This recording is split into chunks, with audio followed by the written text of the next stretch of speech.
See, people try to put Kendrick Lamar on this pedestal. He would never describe himself like that, right? But they try to put him on this pedestal so they can then knock him down, because that's really the only knock that people can have on Kendrick. Like, because there's really not many other ways to attack him other than to go like, oh, why are you performing at the Super Bowl? But you would never diss any other artist for performing at the Super Bowl. It's a huge accomplishment. But the way that they diss Kendrick is they put him on the pedestal first that he's never put himself on, and then they knock him from it. DJ Akademiks calls out Kendrick Lamar to stop talking about Drake and address his hypocrisy for siding with the NFL. So when did Kendrick talk about Drake recently? If they've called the game, they've called the match. You yourself seemingly has said the white flag was thrown. You yourself. Oh, so he's reacting to Watch the Party Die? This late in the game? Said there's no round twos. Why would you ever engage again? But I do know why you engage. You're engaging because you're doing what David Blaine and any great magician does. You're doing what Jay-Z has done for many years when he's finessed the culture. Because Jay-Z is the original provocateur of using that culture shit until he got to address some shit that he's doing that seemingly is going against the culture. Yeah, and the culture stuff, this is what I can't agree with Akademiks on.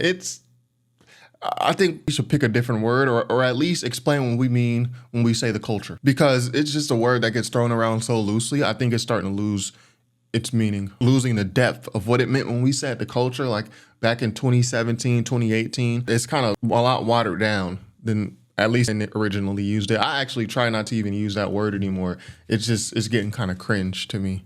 Right? All he does is tell you to look that way and don't look at him. It appears that might be the case with Kendrick Lamar. I would love to hear Kendrick Lamar's thoughts on why the hell he's now in bed with the NFL when a couple of years ago he was squarely on the side of Colin Kaepernick. And let's see what Kendrick actually said about Colin Kaepernick. He wants to stand for something, simple as that. You don't look at the moment, whether it's going to work or not. No, you look at what the next generation is going to receive from it. Ultimately, you want to be a person that stands for something, whether the plan works or not. I want to be remembered as that. Same thing with Kaepernick. Okay, so I don't think that was a hard stance with Kaepernick. Says Kaepernick's protest is important for the next generation. Yeah, I don't think that's a hard stance with Kaepernick. I think he's just saying Kaepernick wants to be remembered, and I'm kind of the same way. I want to be remembered, and it's good that he's standing for something. It actually seemed like Kendrick was kind of unaligned. Like he's giving Kaepernick the salute, but he's not like, yo, I'm 10 toes behind Colin Kaepernick type deal. We know why Jay-Z is on his side. Jay-Z clearly said, we're beyond kneeling. Basically means it's time for us to go collect these fucking checks. Right. You know what Jay-Z's on. Now, you might be saying, what about the other performers? They didn't have to say anything. Yeah, you're right.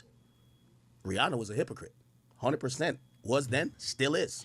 What did Rihanna say about... See, if we're going to call people hypocrites, let's see their original statements. Rihanna says, I couldn't be a sellout, says she turned down the Super Bowl over Kaepernick. Couldn't dare do that for what? Gains? Not my people. Okay, so this is actually hypocrisy, because Rihanna went on to do the Super Bowl. That was last year. Rihanna did the Super Bowl show last year.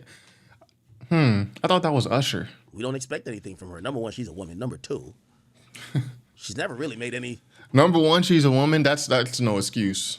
Like, if she did some hypocritical stuff, yeah, it should be talked about, you know? Declarative statements that she's for the culture and she's what the culture feeling. Nah. She's some chick from Barbados who was twerking for every nigga and now settled down with all due respect. Yo, what's his beef with Rihanna? Chill. Settled down with A$AP Rocky. Billionaire too. Love her. Love her, but you saying she's twerking on every... It's crazy. She's never been the person who's like, nah, I'm wearing this shit on my chest. Actually, her statement about Kaepernick was more extreme than Kendrick's. She's like, I could never do that. Not my people. One of my sellout. Kendrick was just like, yo, salute to Kaepernick. He wants to stand for something, and so do I. And yeah, salute to him. So Kendrick's statement is a lot less extreme in terms of Kaepernick than Rihanna's was. Dr. Dre don't got to talk about his history. Right. Usher, we don't got to talk about his history neither. None of these guys have ever paraded themselves as a person who was for the culture. Matter of fact, if you ask a lot of people. And again, the for the culture stuff, please, can we pick different words? It's just that term is just becoming so redundant. I don't even know what people are talking about when they say it anymore. But I never understood what people meant when they said, yo, Kendrick, he says he's the Black Messiah. He says he's this, he says he's that. And then we had this like super vanilla interview with Kendrick and SZA that came out like yesterday. And then now I kind of understand what people say, because like Kendrick's statement of what the meaning behind Not Like Us is, he paints himself as a morally upstanding person. So even though this is not him saying he's a black messiah, I can understand what people say when they talk about how he believes he's like holier than thou or whatever. Not Like Us is about my morals, values, something to believe in, stand on something, not pandering. He can recognize the mistakes. He can share his mistakes, dig deep into fear-based ideologies, express them. When I think of Not Like Us, I'm thinking of me and whoever identifies with that. So I can understand why people kind of poke fun at that. But she's never been the person who's like, nah, I'm wearing this shit on my chest. We gonna be all right. Never. And then the thing is, when you paint yourself as that type of person, you're going to be put under a microscope, right? Because if you painting yourself to be morally superior, which we've all heard Mr. Morale and the Big Steppers, so we know how like Kendrick kind of breaks that down, but people are going to poke fun at it. So I think that's what Akademiks is doing right here. He's like, well, you're supposed to be morally superior. Why are you doing these things that are against the culture, right? None of these guys have ever paraded themselves as a person who was for the culture. Matter of fact, if you ask... See, instead of for the culture, I would say, because again, that term is just redundant at this point in 2024. I would say he parades himself as morally upstanding. Or even on Mr. Morale, when Kendrick talks about his morals and how he, at times is hypocritical and he's conflicted, he's still here in this interview kind of paints the ability of... He paints him sharing those mistakes as a positive. Like, so it's still like, yeah, I make mistakes and I'm bad, but I'm painting this in a way to where, I'm not perfect, I'm not your savior, but because I told you that makes me still moral in a way, if that makes sense. And I know the people who hate when I critique Kendrick, they're like, no, it doesn't make sense. Okay, I got you. I think that's what, before I wouldn't agree with Akademiks here, because I would be like, Kendrick has never painted himself as being for the culture. Even though he says I'm with the culture feeling, he says they feel me, but he's not saying like I'm for the culture. Like Kendrick is talking about fake activists in song. He's talking about the Trayvon Martin, like he's using the Republican talking points, the black on black violence trope. Yo, why are we crying about Trayvon Martin when gangs in my neighborhood are killing each other? We're hypocrites. Like he's using these. So I don't think I would have disagreed with Akademiks before I saw this interview by Kendrick where he kind of paints this scenario of, moral upstandingness. Even though I don't agree with Akademiks on some things, I can at least understand where he's coming from. And I don't agree with this critique because I think comparing Rihanna and Kendrick's, views on Kaepernick and then their subsequent Super Bowl performances, there's no comparison because Rihanna was gung-ho from her comments, was gung-ho for Kaepernick. Kendrick was kind of on the sidelines, but still kind of saluting him. So I disagree with the framing, but I can at least understand what he's getting at, if that makes sense. No, it doesn't make sense. Usher, we don't got to talk about his history neither. None of these guys have ever paraded themselves as a person who was for the culture. I would disagree with that, but I understand. A lot of people when they were talking about why Wayne wasn't picked, a lot of people said, well, Wayne said a lot of anti-black statements, and it's kind of true.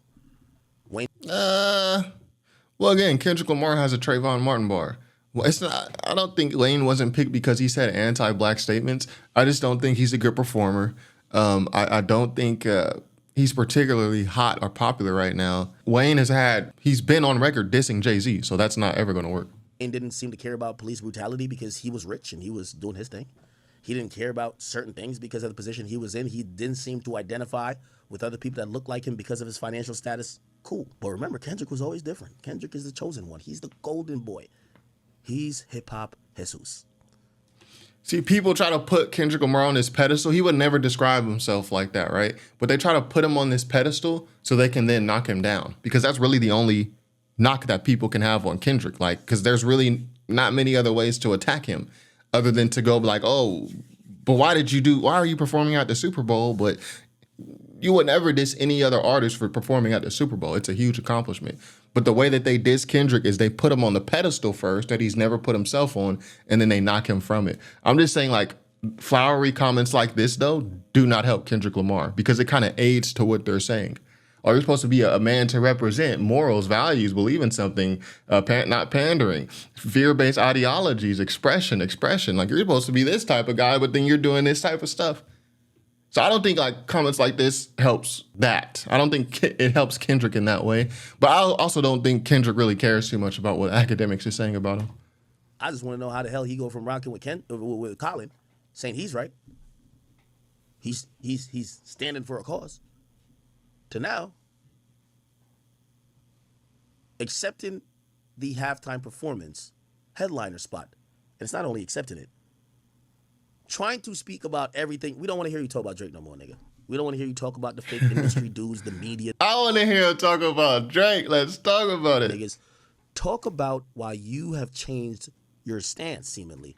And you're now the same person that's pushing the line for the same people you said oppressed your brother, oppressed another black man, Colin. Did Kendrick say that? Maybe I'm not reading Kendrick's full quote on Kaepernick, but I didn't. And what the article reread, I did not hear Kendrick say that the NFL oppressed Kaepernick. I didn't hear him say that verbatim, personally. That's what I want to hear him rap about. So yeah, anyways, that's pretty much the end of it. Yeah, we know what side Akademiks is on when it comes to Kendrick and Drake, and like me, I've unleashed the shackles for myself of the Kendrick and Drake beef. I've really never liked Drake's music, but I can at least come to appreciate his attempt in the rap beef. A lot of people who are on Kendrick's sides cannot accept that. They're still like, oh, Drake, he's a PDF file. He's not from the culture. Like, they're still holding on. Like, I was gung-ho for Kendrick. Never liked Drake's music like that. But I've come to accept, okay, Kendrick won. Drake is, he's Drake, bro. Like, he's going to go down as one of the greatest hit makers in music history, statistically. I mean, he is who he is still at the end of this day. I don't know if he's a PDF file. I don't know if he has a daughter. No one knows that except him. But I think Akademiks is kind of on the opposite side of that. Like, he was pro-Drake, and he was, like, not as much for Kendrick. And he's still holding on. Like, how the Kendrick fans are still holding on to that Drake hate. Akademiks is holding on to this Kendrick hate post-beef, and he just can't let it go. He just can't let it go. So, again, he's still trying to knock Kendrick off. He's trying to put Kendrick on these pedestals and then knock him off so he can knock him off of them. But the beef is over, bro. The Drake and Kendrick beef is over. You know what I mean? Kendrick just did an interview. He didn't even mention Drake. He was asked about Not Like Us. He could have shat on Drake right there again. But he didn't.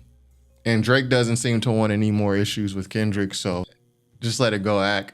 And the opposite side, y'all, if y'all like Drake's music before this beef, it's okay to go back and listen to his music if you're one of the people who liked his music. But I think we can move on. Unless these guys start releasing more diss records, I think it's okay to move on. Be sure to subscribe if you haven't already. Top5rapwebsite.com. Peace.